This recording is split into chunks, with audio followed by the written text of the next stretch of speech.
there's the military angle as I present it. Now I'm going to talk about the thing that worries me the most going forward, and the reason why I accepted that senior research fellow at the NOFAR Institute. Where China is today is where America was around 1880s, 1890s, when we were considered the rising, uncontrollable badass in the system. We had a sectional economy pre-Civil War.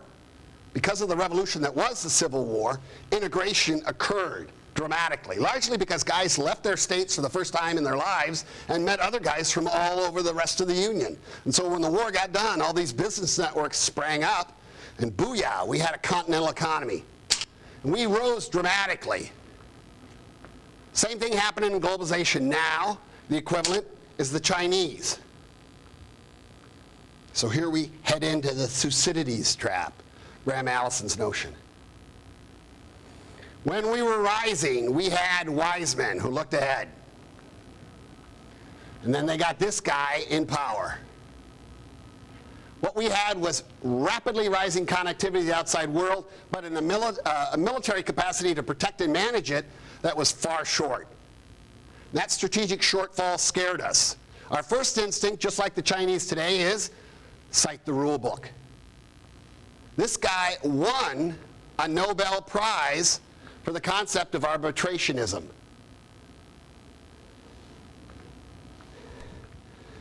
Then we thought better and started working on something more serious. Roosevelt had a vision, started to develop capabilities, just like the Chinese want to build another Panama Canal, which I find kind of hilarious. We started building up our willingness to employ force, and then we started rebranding ourselves as a serious player on the planet, just like the Chinese are now. And to a certain extent, the Indians, the Brazilians, and those pesky Russians.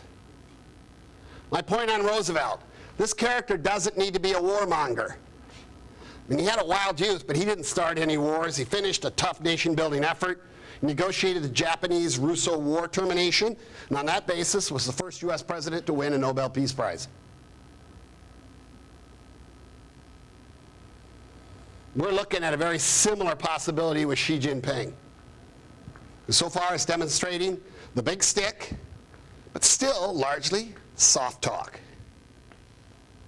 And we need to realize where China is in that historical trajectory and start understanding them along those lines.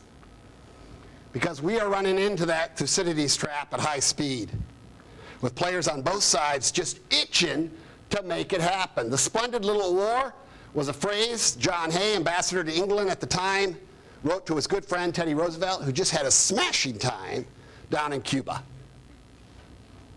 We had a press that drove it, just like we fear the Chinese nationalistic press now. It was us creating legends that have perpetuated ever since. Uncle Sam.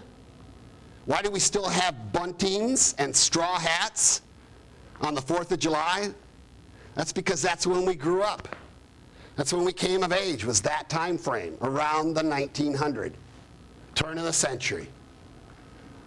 Legends were born, and a new perspective on American foreign policy was created.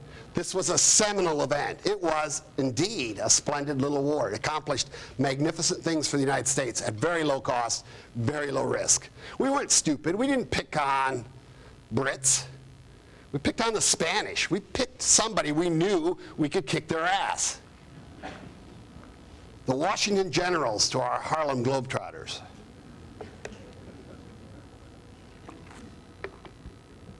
Here's the threat of splendid little wars. The Thucydides trap, which is hard to say fast. Classic number one takes on number two. We got a lot of people pushing that concept. It's inevitable. It's inevitable. And they give us all sorts of little San Juan hills to charge up. Or just submerge, let's say. More likely, I say, is rising number two decides to give somebody a bloody nose. You got the process right here. Likely targets. They'd love to do this. This would be pleasure before business. Philippines is also asking for it. Ideally, pick somebody that people don't like so much. Vietnam. That's because the third way this can go down is, number one, rescues the regional opponent.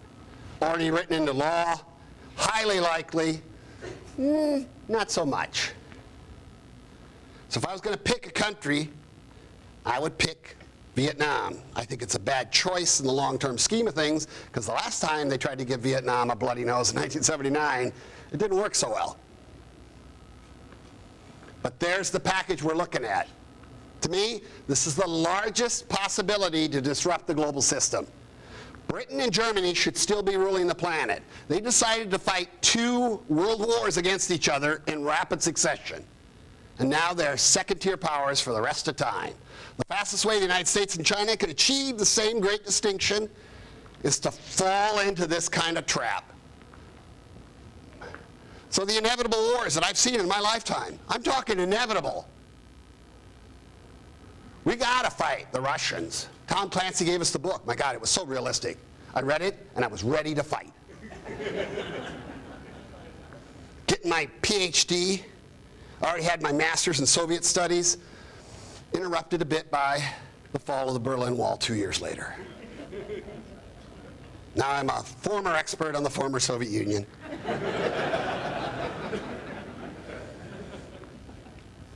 Then, of course, World War III was going to be economic with the Japanese. We all saw the movie. It was pretty sexy, pretty cool.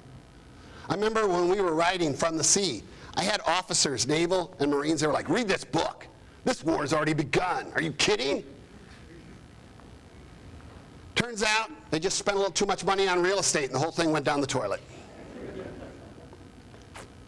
Now, are you kidding? This is the best book since Red Storm Rising. Read the Amazon reviews.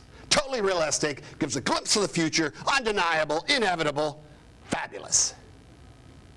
Anybody notice the Chinese stock market in the last few days?